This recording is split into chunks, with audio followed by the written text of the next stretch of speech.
Bible एक वर्ष में। नमस्कार, आप सबका बाइबल एक वर्ष में स्वागत है।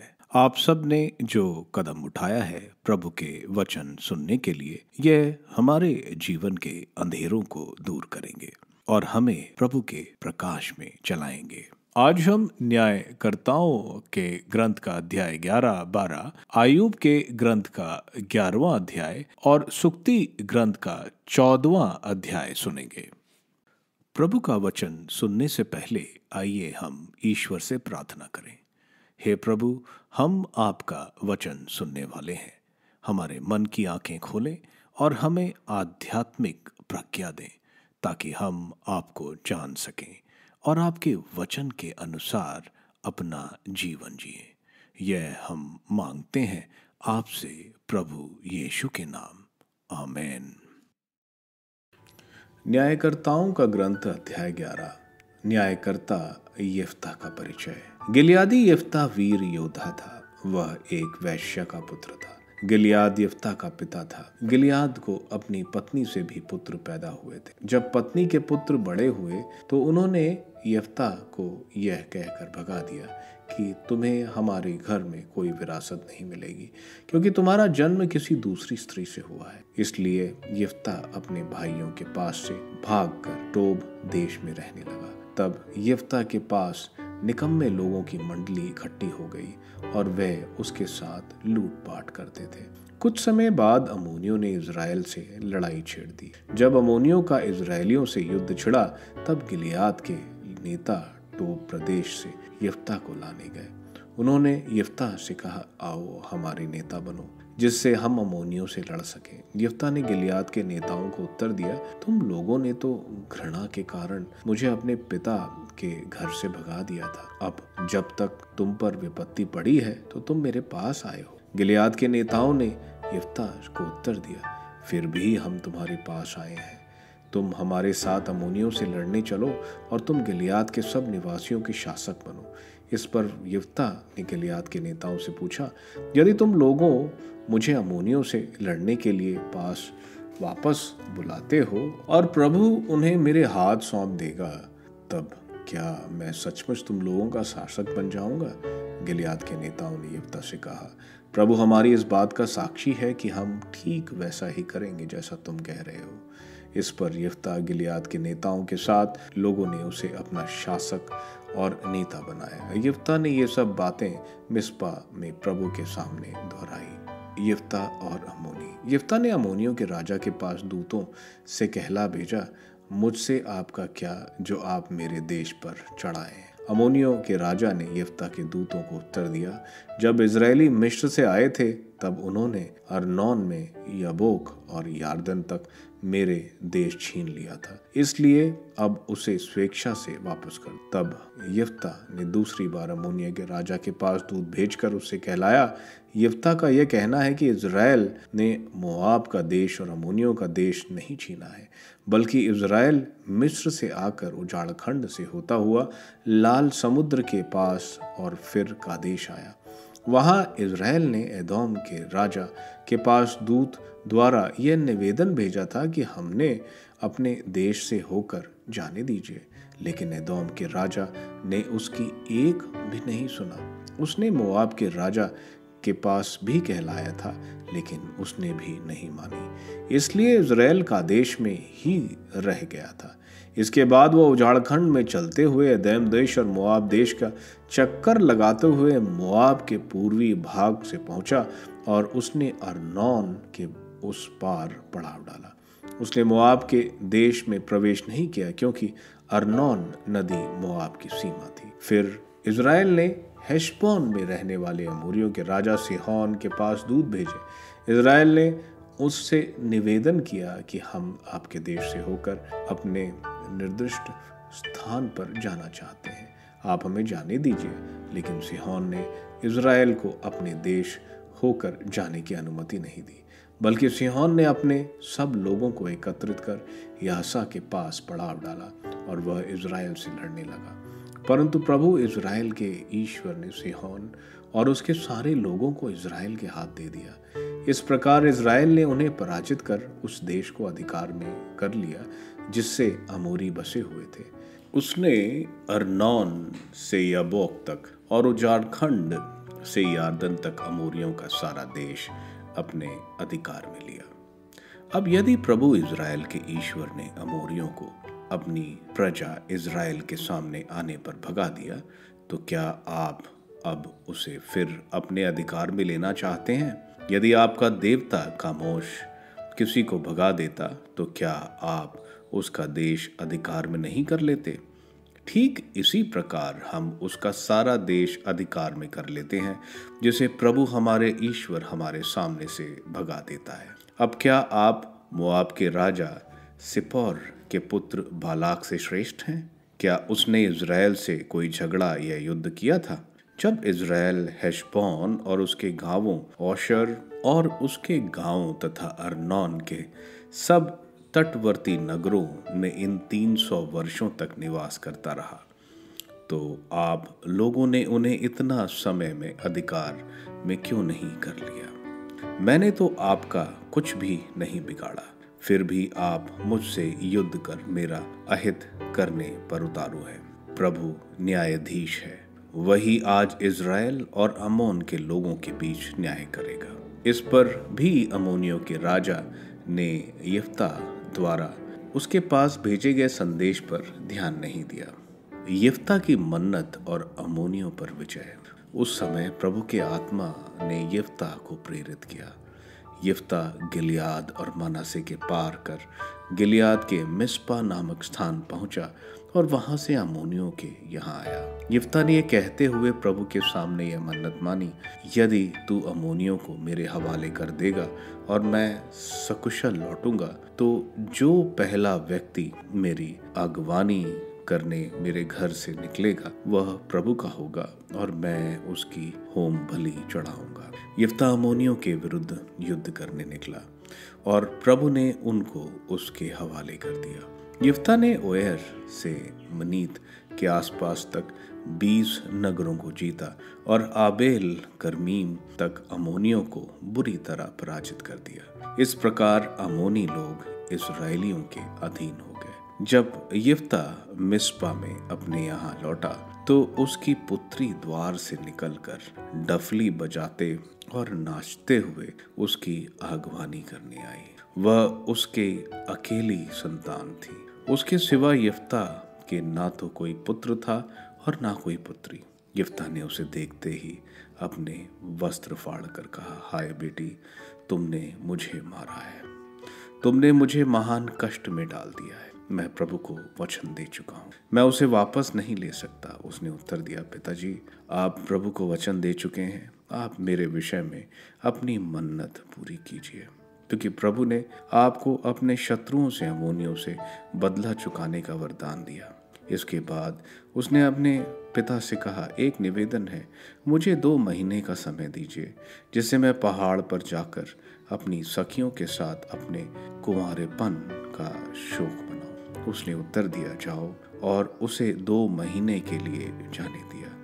वह अपनी सखियों के साथ चली गई और उसने पहाड़ पर अपने कुंवारेपन का शोक मनाया। वह 2 महीने के बाद अपने पिता के यहाँ लौटी और उसने उसके विषय में अपनी मन्नत पूरी कर दी। उसका कभी किसी पुरुष के साथ संसर्ग नहीं हुआ। इस प्रकार इज़राइल में इस प्रथा का प्रचलन हुआ कि कन्याएं प्रतिवर्ष 4 दिन तक गिलियादी यिफ्ता की पुत्री का स्मरणोत्सव मनाते हैं।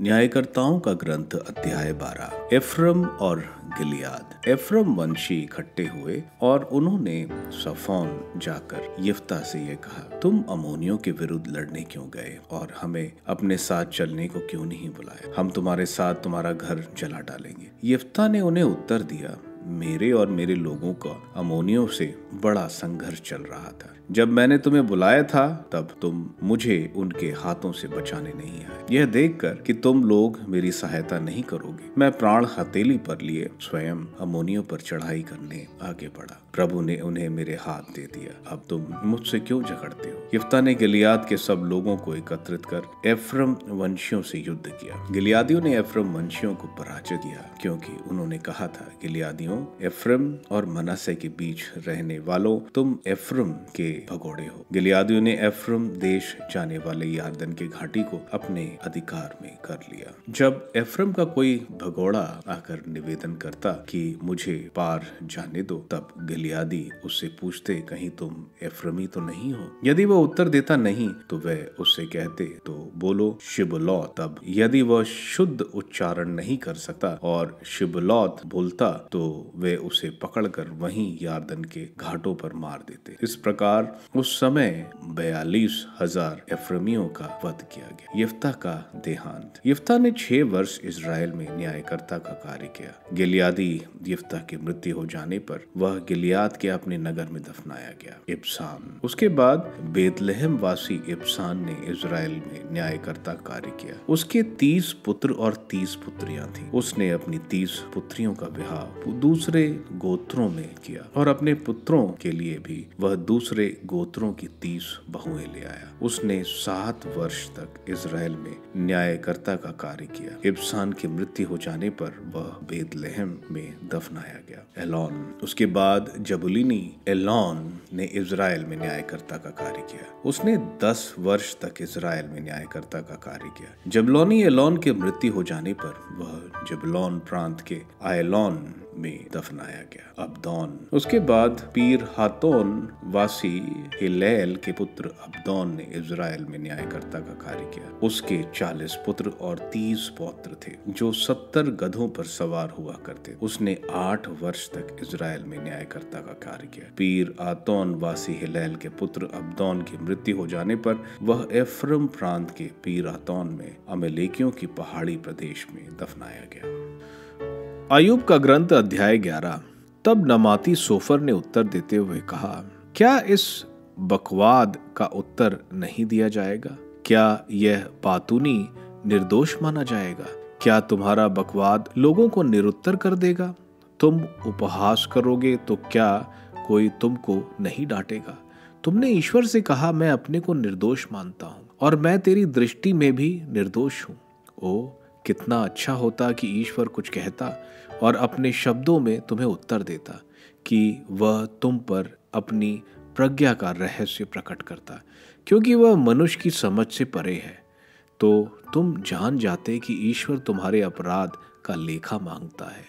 क्या तुम ईश्वर के रहस्यों की था ले सकते हो? क्या तुम सर्वशक्तिमान की पूर्णता समझ सकते हो? वह आकाश से भी ऊंची है, तुम क्या कर सकते हो? वह अधोलोक से भी गहरी है, तुम क्या जानते हो? वह पृथ्वी से भी लंबी, समुद्र से भी विस्तृत। यदि वह आकर तुमको बंदी बनाए और न्यायालय में बुलाए तो कौन विरोध करेगा? क्योंकि वह कपटियों को पहचानता और सहज ही अधर्म भांपता है। मूर्ख के मुंह से विवेकपूर्ण बात नहीं निकलती। जंगली गधी से मनुष्य का बच्चा पैदा नहीं होता। तुम ईश्वर की ओर अभिमुख हो जाओ, उसके सामने अपने हाथ पसारो। यदि तुमने पाप किया तो उसे दूर फेंको, अधर्म को अपने यहाँ ना रहने दो। तब तुम गौरव से अपना सिर ऊपर उठाओगे और निडर होकर दृढ़ बने रहोगे। तुम अपनी विपत्ति भुला दोगे, उसे उस पानी की तरह याद करोगे जो बह गया है। तुम्हारा जीवन दोपहर के प्रकाश की तरह, तुम्हारा अंधकार उषा की तरह उज्जवल होगा। आशा के कारण तुम सुरक्षा का अनुभव करोगे। तुम चारों ओर दृष्टि दौड़ाकर निश्चित लेट जाओगे। तुम विश्राम करोगे और कोई तुम्हें नहीं डराएगा। तुम्हारी कृपा दृष्टि चाहने वालों की कमी नहीं होगी, किंतु दुष्टों की आंख धुंधली पड़ जाएगी, उन्हें कहीं भी शरण नहीं मिलेगी। मृत्यु ही उनकी एकमात्र आशा होगी।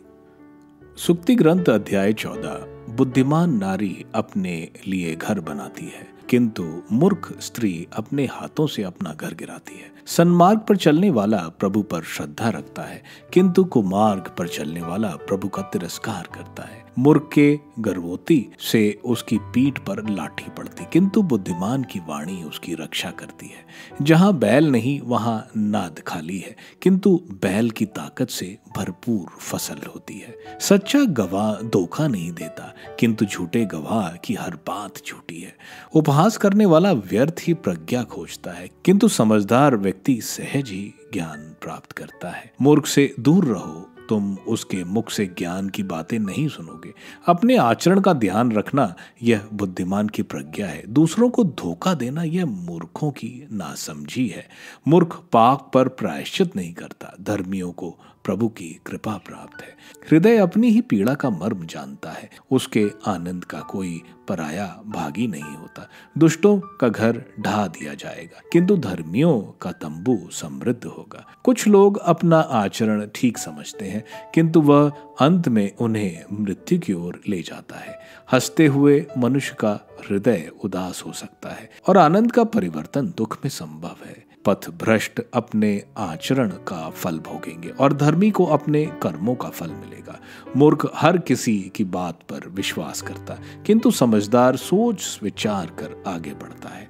बुद्धिमान बुराई से डरता है और उससे दूर रहता है। मूर्ख लापरवाह है और अपने को सुरक्षित मानता है। क्रोधी व्यक्ति मूर्खतापूर्ण आचरण करता है। लोग कपटी मनुष्य से बैर रखते हैं। भोले के भाग्य में मूर्खता बंदी है, किंतु समझदार के सिर पर ज्ञान का मुकुट है। बुरे लोग भलों के सामने झुकेंगे, दुष्ट धर्मियों के फाटकों को दंडवत करेंगे। दरिद्र अपने पड़ोसी द्वारा तुच्छ समझा जाता है, किंतु धनवान के बहुत मित्र होते हैं। जो अपने पड़ोसी को तुच्छ समझता वह पापी है, किंतु जो दरिद्रों पर दया करता वह सुखी है। जो बुरी योजनाएं बनाते हैं वह पथ भ्रष्ट हो जाते हैं। जो भलाई करते हैं उनसे प्यार और सच्चाई का व्यवहार होता है। परिश्रम से सदा लाभ होता है, किंतु बकवादी कंगाल बनाते हैं। समृद्धि बुद्धिमानों का मुकुट है, मूर्खों की नादानी मात्र नादानी है। सच्चा गवाह लोगों के प्राण बचाता है, किंतु झूठा गवाह धोखा देता है।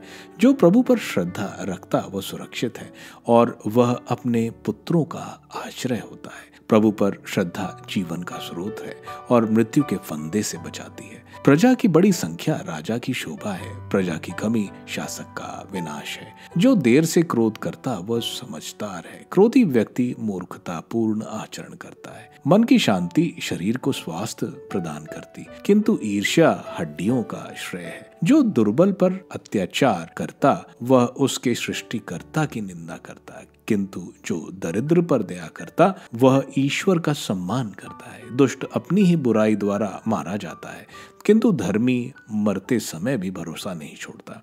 प्रज्ञा समझदार के हृदय में निवास करती है, किंतु मूर्खों के यहाँ उसे कोई नहीं जानता। सदाचार देश का महान बनाता, किंतु पाप राष्ट्रों का कलंक है। समझदार सेवक को राजा की कृपा प्राप्त है, किंतु उसका क्रोध निर्लज सेवक पर भड़क उठता है।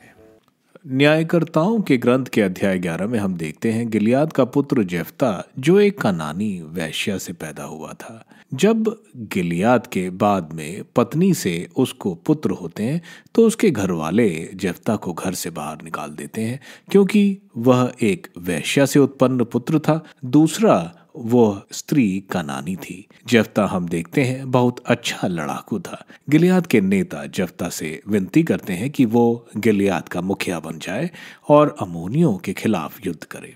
जेफ्ता मान जाता है। अमोनी यार्दन के पूर्व का इलाका जो गाद, रूबन और आधे कुल मनेसा को जो उन्होंने राजा सिहोन और ओग से जीता था उसको वापस चाहते थे। हम देखते हैं जेफ्ता अमोनियों के राजा के पास दूत भेजता है और उसको युद्ध न करने का संदेश भेजता है, और किस तरह सिहोन और ओग के राजाओं के ना मानने पर इज़राइल उनसे युद्ध करता है और उस इलाके को कब्जे में लेते हैं। हम देखते हैं जेफ्ता उनको बोलता है कि हमारे ईश्वर ने हमें अपने दुश्मनों पर विजय दिलाई, तो जो उनके ईश्वर चश्मोश ने उनको जो इलाके दिए हैं उसमें आप खुश रहें। अमोनियों का राजा नहीं मानता है। हम देखते हैं जेफ्ता कसम खाता है कि अगर ईश्वर अमोनियों को जेफ्ता के हाथ में दे देंगे तो जो भी उसके वापस आने पर उसके घर से बाहर आएगा उसे वह ईश्वर को बलि चढ़ा देगा। हम देखते हैं प्रभु की आत्मा जेफ्ता के ऊपर आती है और जेफ्ता अम्मोनियों को खदेड़ता है और 20 शहर जीतता है। लेकिन हम देखते हैं जब वो वापस आता है तो उसकी एक लौती पुत्री उसका स्वागत करने निकलती है। जेफ्ता को उसको बलि चढ़ाना पड़ता है। हम देखते हैं बिना सोचे समझे जेफ्ता जो बोला उसकी वजह से उसको अपनी पुत्री की बलि चढ़ानी पड़ी। ईश्वर कभी मानव बलि नहीं चाहते। जेफ्ता यहाँ गलत करता है अपनी पुत्री का बलि चढ़ाकर, क्योंकि वो उसके बदले कोई जानवर चढ़ा सकता था। इसलिए उस विजय की खुशी से ज्यादा जेफ्ता को दुख होता है।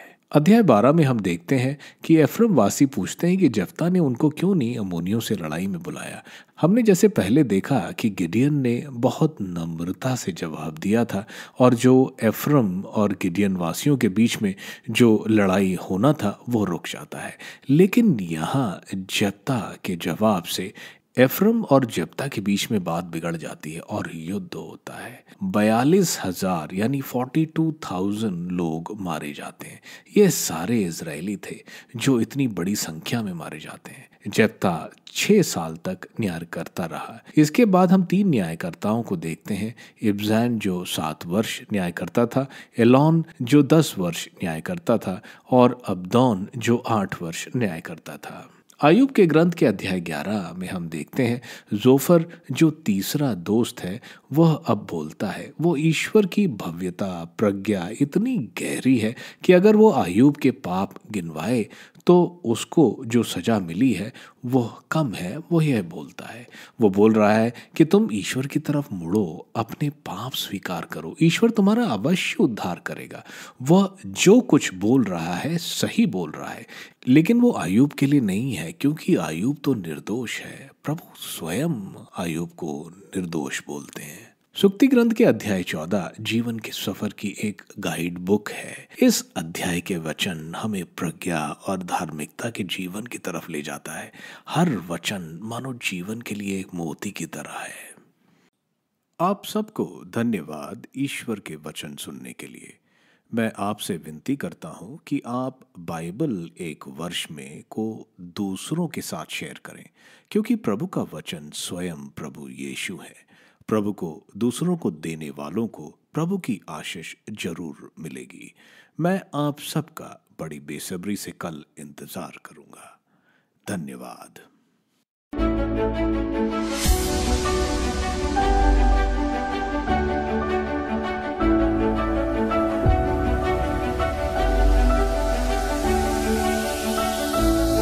बाइबल एक वर्ष में